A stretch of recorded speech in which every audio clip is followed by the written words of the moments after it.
नमस्कार साथियों, story of the leader में आपका स्वागत है।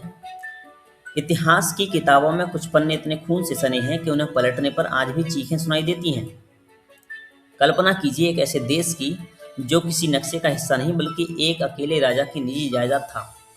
बेल्जियम के राजा लियोपोल्ड द्वितीय ने दुनिया को मानवता का पाठ पढ़ाया, लेकिन अफ्रीका के घने जंगलों के भीतर उसने एक ऐसा नर्क रचा जिसकी क्रूरता की कोई मिसाल नहीं मिलती। कांगो फ्री स्टेट के नाम पर उसने करोड़ों इंसानों को अपनी सनक और लालच की बेदी पर चढ़ा दिया, जहां कानून का मतलब सिर्फ और सिर्फ रबर की उन बूंदों से था जो यूरोप की तिजोरियों में सोना बनकर बरस रही थी।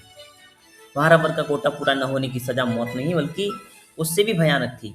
मासूम बच्चों के हाथ काट दिए जाते थे ताकि उनके माता पिता को डराकर और ज्यादा काम लिया जा सके। हजारों गांवों को सिर्फ इसलिए राख कर दिया गया क्योंकि उन्होंने इस गुलामी के खिलाफ सिर उठाने की जुर्रत की थी। यह कोई युद्ध नहीं था, यह एक व्यवस्थित नरसंहार था जिसे सभ्यता और ईसाई मिशन के नाम पर अंजाम दिया जा रहा था। बेल्जियम के उन भव्य महलों और चमचमाती सड़कों की नींव में उन अनाम लाशों की हड्डियां दबी थीं जिन्हें कभी इंसान समझा ही नहीं गया।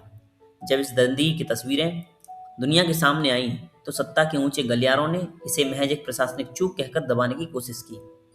राजा ने करोड़ों का मुनाफा कमाया और जब दबाव बढ़ा तो बड़ी चालाकी से उस खून से सनी जमीन को अपनी ही सरकार को बेचकर खुद को पाक साफ घोषित कर दिया गया। न कोई मुकदमा चला, न किसी को फांसी हुई।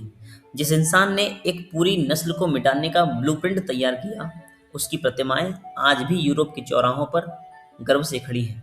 और सच तो यह है कि उस दौर की महाशक्तियों ने इस जुल्म को इसलिए अनदेखा किया क्योंकि हर ताकतवर मुल्क का हाथ कहीं न कहीं किसी निर्दोष के खून से रंगा था। आज का चमकता हुआ आधुनिक यूरोप उन्हीं कटे हुए हाथों और बुझी हुई आंखों के कर्ज पर खड़ा है, जिसे चुकाने की हिम्मत कभी किसी ने नहीं दिखाई। क्या आप बाकी मानते हैं कि इतिहास के महान कहे जाने वाले नायकों के हाथ साफ थे, या उन्होंने बस अपना गुनाह छुपाने के लिए स्मारकों का सहारा लिया?